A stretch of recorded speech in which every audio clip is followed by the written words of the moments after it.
Assalamualaikum warahmatullahi wabarakatuh. Halo teman-teman, perkenalkan kami dari kelompok 10. Hari ini kami akan membawakan materi tentang kurikulum pendidikan. Namun sebelum memasuki materi, izinkan saya untuk memperkenalkan diri saya pribadi dan teman kelompok saya. Saya pribadi atas nama Raudatul Jannah dan dua rekan saya yaitu Ena Lutfiah dan Nurlela. Pengertian kurikulum. Kurikulum adalah perangkat mata pelajaran dan program pendidikan yang diberikan oleh suatu lembaga penyelenggara pendidikan yang berisi rancangan pelajaran yang akan diberikan kepada peserta pelajaran dalam satu periode jenjang pendidikan. Pada awal mulanya, istilah kurikulum dalam dunia olahraga, khususnya atletik pada zaman Yunani kuno. Kurikulum sendiri berasal dari bahasa Yunani, kurir atau kurir dalam bahasa Indonesia yang berarti seseorang yang bertugas menyampaikan sesuatu kepada orang lain di lain tempat. Secara terminologi, istilah kurikulum digunakan dalam dunia pendidikan, yaitu sejumlah pengetahuan atau kemampuan yang harus ditempuh atau diselesaikan siswa guna mencapai tingkatan tertentu secara formal dan dapat dipertanggungjawabkan. Nah, dapat disimpulkan bahwa kurikulum sebagai suatu perangkat mata pelajaran maupun program pendidikan yang memuat rancangan berbagai jenis pelajaran di sekolah. Dengan adanya kurikulum, maka proses belajar mengajar di sekolah dapat berjalan dengan baik dan teratur. Komponen kurikulum. Kurikulum merupakan suatu sistem yang memiliki komponen-komponen tertentu. Nah, di antara komponen tersebut yaitu komponen yang pertama, komponen tujuan. Nah, komponen tujuan berhubungan dengan arah atau hasil yang akan diharapkan. Kemudian yang kedua yaitu ada komponen isi atau materi pelajaran. Isi kurikulum merupakan komponen yang berhubungan dengan pengalaman belajar yang harus dimiliki oleh siswa. Isi kurikulum itu 153 menyangkut semua aspek yang baik berhubungan dengan pengetahuan atau materi dalam pelajaran. Yang ketiga, komponen metode atau strategi. Komponen ini merupakan komponen yang memiliki peran yang sangat penting sebab berhubungan dengan implementasi kurikulum. Bagaimana dan bagus idealnya tujuan yang harus dicapai tanpa strategi yang tepat untuk mencapainya, maka tujuan itu tidak mungkin dapat tercapai. Yang keempat yaitu komponen evaluasi. Evaluasi merupakan bagian yang tak terpisahkan dari kurikulum. Melalui evaluasi dapat ditentukan nilai dan arti kurikulum sehingga dapat dijadikan bahan pertimbangan apakah suatu kurikulum perlu dipertahankan atau tidak dan bagian-bagian mana yang harus disempurnakan. Prinsip kurikulum. Sejumlah prinsip yang dianggap penting dan menjadi pedoman pada saat ini pada umumnya. Yang pertama yaitu ada prinsip relevansi. Kurikulum merupakan relnya pendidikan untuk membawa siswa agar dapat hidup sesuai dengan nilai-nilai yang ada di masyarakat, serta membekali siswa baik dalam bidang pengetahuan, sikap, maupun keterampilan sesuai dengan tuntutan dan harapan masyarakat. Yang kedua yaitu prinsip fleksibilitas. Kurikulum harus bersifat lentur dan fleksibel, artinya kurikulum itu harus bisa dilaksanakan sesuai dengan kondisi yang ada. Yang ketiga yaitu prinsip kontinuitas. Prinsip ini mengandung pengertian bahwa perlu dijaga saling keterkaitan dan kesinambungan antara materi pelajaran pada berbagai 157 jenjang dan jenis pendidikan dalam menyusun materi pelajaran. Yang keempat yaitu efektivitas. Prinsip efektivitas berkenaan dengan rencana dalam suatu kurikulum dapat dilaksanakan dan dapat dicapai dalam kegiatan belajar mengajar.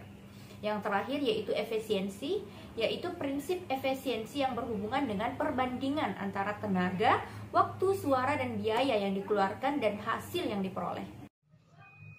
Oke, selanjutnya yaitu fungsi kurikulum. Secara umum, fungsi kurikulum adalah sebagai alat untuk membantu peserta didik untuk mengembangkan pribadinya ke arah tujuan pendidikan. Kurikulum itu segala aspek yang mempengaruhi peserta didik di sekolah termasuk guru dan sarana serta prasarana lainnya. Kurikulum sebagai program belajar bagi siswa disusun secara sistematis dan logis, diberikan oleh sekolah untuk mencapai tujuan pendidikan. Sebagai program belajar, kurikulum adalah niat, rencana, dan harapan.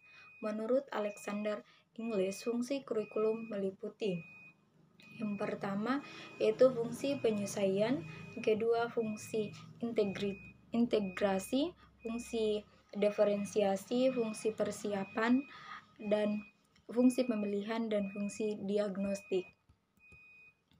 Selanjutnya yaitu peranan kurikulum.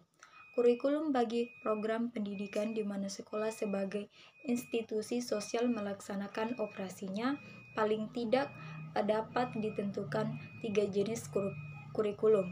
Yang pertama, peranan konservatif menekankan bahwa kurikulum itu dapat dijadikan sebagai sarana untuk mentransmisikan nilai-nilai warisan budaya masa lalu yang dianggap masih relevan dengan masa kini bagi generasi muda. Terus, peranan yang kedua itu peranan kritis dan evaluatif. Perkembangan ilmu pengetahuan dan aspek-aspek lainnya senantiasa terjadi setiap saat. Peranan kreatif menekankan bahwa kurikulum harus mampu mengembangkan sesuatu yang baru sesuai dengan perkembangan. Yang ketiga yaitu peranan aktif.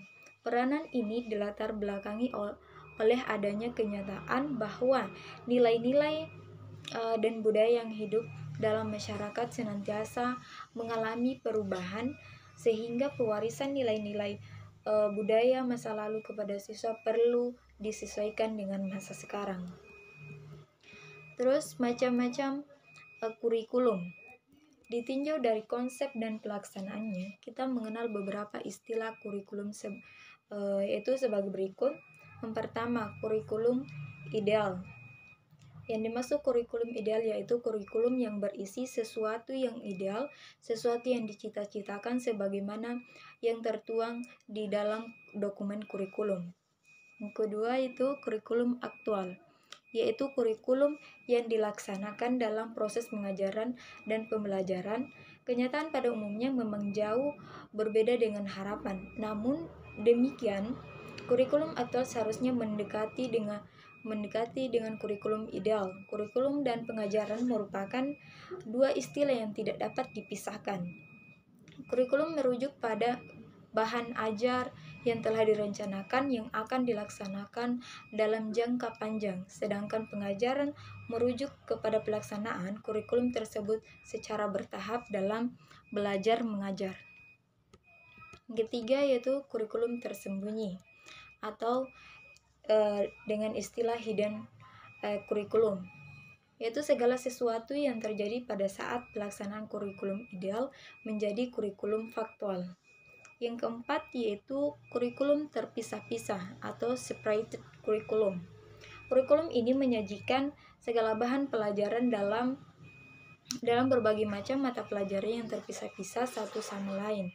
Seakan-akan ada batas pemisah antara mata pelajaran satu dengan yang lain, juga antara kelas yang satu dengan kelas yang lain. Yang kelima yaitu kurikulum terpadu atau integrated kurikulum. Dalam kurikulum terpadu atau terintegrasi, batas-batas di antara mata pelajaran sudah tidak terlihat sama sekali, karena semua mata pelajaran sudah dirumuskan dalam bentuk masalah atau unit. Keenam yaitu kurikulum terkorelasi atau correlate kurikulum, yaitu kurikulum yang menekankan perlunya hubungan di antara dua atau lebih mata pelajaran tanpa menghilangkan batas-batas setiap mata pelajaran. G. Tujuan kurikulum. Tujuan kurikulum pada dasarnya merupakan tujuan setiap program pendidikan yang diberikan kepada anak didik. Karena kurikulum merupakan alat untuk mencapai tujuan, maka kurikulum harus dijabarkan dari tujuan umum pendidikan. Di Indonesia ada 4 utama yang secara hierarki sebagai berikut. Pertama, tujuan nasional. Dalam Undang-Undang Nomor 2 Tahun 1980 tentang Sistem Pendidikan Nasional Rumusan Tujuan Pendidikan Nasional disebutkan pendidikan nasional bertujuan mencerdaskan kehidupan bangsa dan mengembangkan manusia Indonesia seutuhnya. Dan yang kedua yaitu tujuan institusional. Tujuan institusional adalah tujuan yang harus dimiliki anak didik setelah menamatkan lembaga pendidikan. Rumusan tujuan institusional harus merupakan penjabaran dan tujuan umum, memiliki kesinambungan antara satu jenjang pendidikan tinggi dengan jenjang lainnya. Dan yang ketiga yaitu tujuan kurikulum. Tujuan kurikulum adalah tujuan di bidang studi atau mata pelajaran sehingga mencerminkan hakikat keilmuan yang ada di dalamnya. Dan yang terakhir atau yang keempat yaitu tujuan instruksional. Tujuan instruksional dirumuskan sebagai kemampuan-kemampuan yang diharapkan dapat dimiliki oleh anak didik setelah mereka menyelesaikan proses belajar mengajar. Kurikulum adalah alat untuk mencapai tujuan pendidikan. Mengandung sekian unsur konstruktif supaya pembelajaran berjalan dengan optimal. H. Manfaat kurikulum. Dari penjelasan di atas dapat diambil kesimpulan beberapa manfaat kurikulum, diantaranya sebagai berikut. Pertama, manfaat bagi guru. A. Dapat menjadi pedoman untuk merancang, melaksanakan, dan mengevaluasi. B. Dapat memberikan pemahaman kepada pengajar. Dan C. Dapat mendorong untuk lebih kreatif. Dan D. Dapat membantu dalam menunjang pengajaran supaya lebih baik. Yang kedua, manfaat bagi sekolah. A. Dapat mendorong sekolah untuk menyesuaikan penyelenggaraan pendidikan. Dan B. Dapat memberikan peluang bagi sekolah plus untuk mengembangkan kurikulum. C. Sebagai alat untuk mencapai tujuan program pendidikan. Dan yang terakhir nomor 3, manfaat bagi masyarakat. A. Dapat menjadi acuan standar bagi orang tua untuk ikut serta dalam membimbing anak dalam belajar.